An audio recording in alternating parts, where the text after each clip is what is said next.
The gun habit most likely to hurt you probably does not look reckless. It looks careful. It may be something you do because an old forum post or well-meaning friend said it was better for the gun. Today we are flipping 9 of those habits around. Some quietly create malfunctions, some waste your training, and number 1 can turn one strange little sound into a destroyed firearm. Stay through the countdown, because the safest looking habit may be the worst one.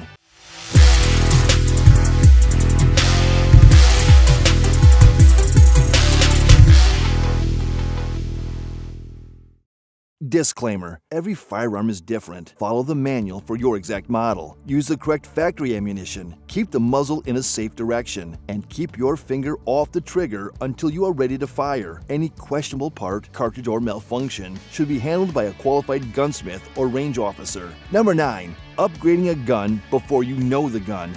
A new pistol comes home, and before it fires its first full box, the owner orders a lighter trigger, different connector, extended controls, and a new recoil spring. It feels like improvement, but it destroys the one thing you need when a problem appears: a baseline. Suppose the gun begins failing to return to battery. Was it the ammunition, your grip, the new spring, or a tolerance problem between 2 aftermarket parts? You now have multiple suspects and no clean starting point. The smarter habit is boring. Clean and lubricate the firearm exactly as the manual directs. Shoot it in factory configuration with quality ammunition. Keep a simple record of ammunition, magazines, round count, and stoppages. Then change only one variable at a time. Aftermarket parts are not automatically bad, but modifications should solve a defined problem, not create a mystery. Sig Sauer warns that non-original parts can produce failures, unsafe conditions, or warranty issues. Learn what the factory gun does before asking it to become something else. Number 8. Attacking a feed ramp before diagnosing the jam.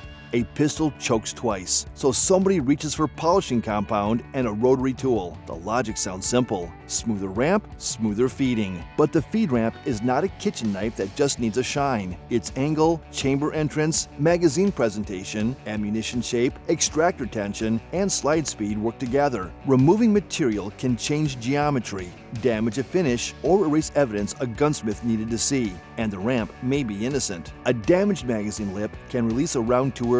A weak grip can rob the slide of energy. The cartridge may be out of specification. Dirt may be hiding under the extractor. Polish the ramp is often a guess wearing safety glasses. The correct order is simple: stop using the suspect setup. Note what happened. Mark the magazine. Photograph the stoppage if it can be done safely. And test known good factory ammunition. Then consult the manual, manufacturer, or a qualified gunsmith. Diagnose first, remove metal last. A shiny feed ramp does not help if the actual problem is sitting 3 inches below it. Number 7. Oiling magazines to make them feed faster. This feels mechanically obvious. Metal spring, moving follower, add oil, and everything should glide. Except a magazine is also an open container that gets dropped in dirt, carried against clothing, and exposed to burned powder. Wet lubricant can hold dust, lint, and grit exactly where cartridges need to rise freely. The backwards part is that people lovingly clean the pistol, then either ignore the magazines or spray lubricant inside them as a shortcut. Instead, inspect magazines as working compounds. Check feed lips for cracks or spreading. Look for dents in the body. Make sure the follower moves without sticking. Clean the inside according to the manual. Then remove excess product. Some SIG instructions specifically say not to lubricate magazines in dusty conditions, while SIG's troubleshooting advice says grease or lubricant inside a magazine can contribute to lockback problems. A magazine is not merely a box that holds ammunition. It is part of the feeding system. Treating it like an afterthought and then blaming the pistol is completely backwards. Number 6. Using a soft case as a permanent home. That padded case feels protective. It prevents scratches, hides the firearm, and keeps everything together. So owners zip the gun inside after the range and leave it there for weeks. The problem is that a transportation case and a long-term storage environment are not always the same thing. Foam, leather, and heavy fabric can hold humidity against metal. Add fingerprints, sweat, or a little range moisture, and the first warning may be orange freckles around screws, sights, or the muzzle. Corrosion may already be working on hidden surfaces. Smith & Wesson's storage guidance warns against encasing a firearm in material that attracts or holds moisture. Secure storage matters too. Firearms should be inaccessible to unauthorized people and kept in an appropriate locked safe, vault, cabinet or storage device. Cases are excellent for transport. Before long-term storage, verify the gun is unloaded, clean away moisture and fingerprints, apply the protection your manual recommends, and control humidity in a secure storage system. Protection from bumps means very little if the case quietly protects the rust, too. Number 5. Tightening optics until they feel good.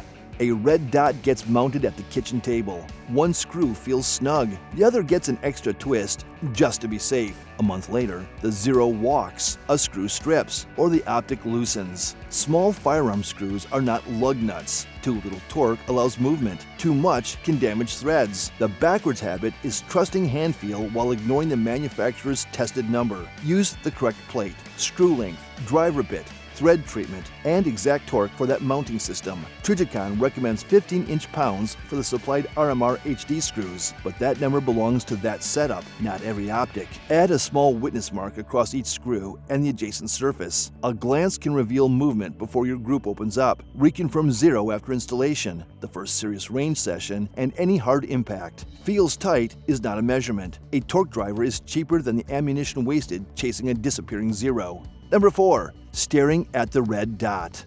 Iron sight shooters are often taught to give the front sight visual priority.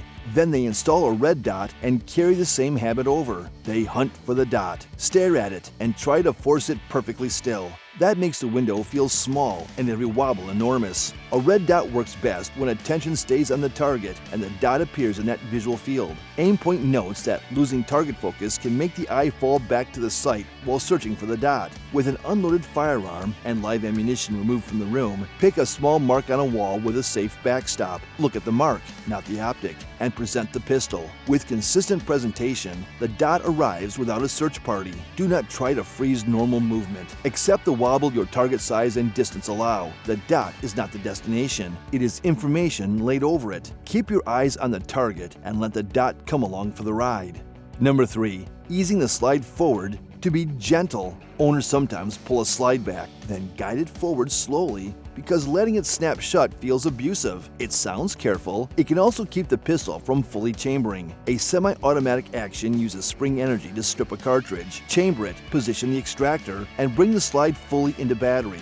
Following the slide forward can steal part of that energy. The result may look normal until the trigger produces nothing or the slide sits slightly out of position. Follow the manual. That generally means retracting the slide fully and releasing it cleanly, or using the slide catch as specified. SIG's P365 manual instructs the user to fully retract and release a slide during immediate action, and SIG describes the slide catch as a control that can send the slide forward for loading. Gentle manipulation is not automatically reliable manipulation. Give the action the movement it was engineered to use, then verify the pistol's conditions safely. Number 2. Trusting an indicator more than a clearing procedure.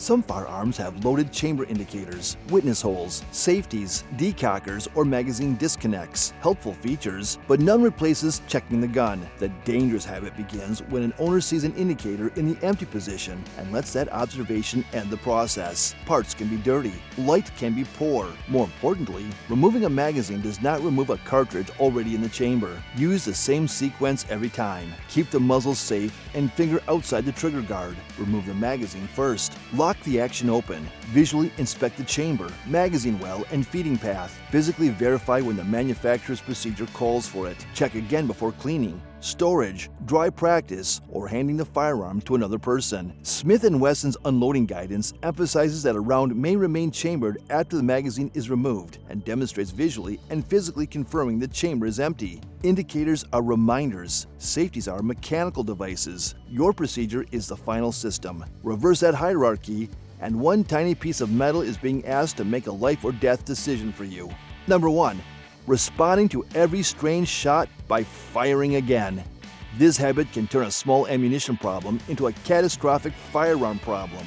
You press the trigger and hear a weak pop instead of the normal report. Recoil feels soft. The action may not cycle. The instinct, especially during fast practice, is to clear the gun and keep shooting. Stop! An abnormal report can mean a bullet did not leave the barrel. That is commonly called a squib. If another round is fired into the obstruction, the barrel can bulge or rupture, and the firearm can fail violently. Sig Sauer's safety instructions tell shooters to stop and inspect for a bore obstruction after a weak or abnormal shot, a misfire, unusual chambering resistance, or other suspicious signs. They warn that firing into an obstructed barrel can damage the gun and seriously injure the shooter or bystanders. Reverse the speed mindset. Keep the muzzle safely downrange and your finger off the trigger.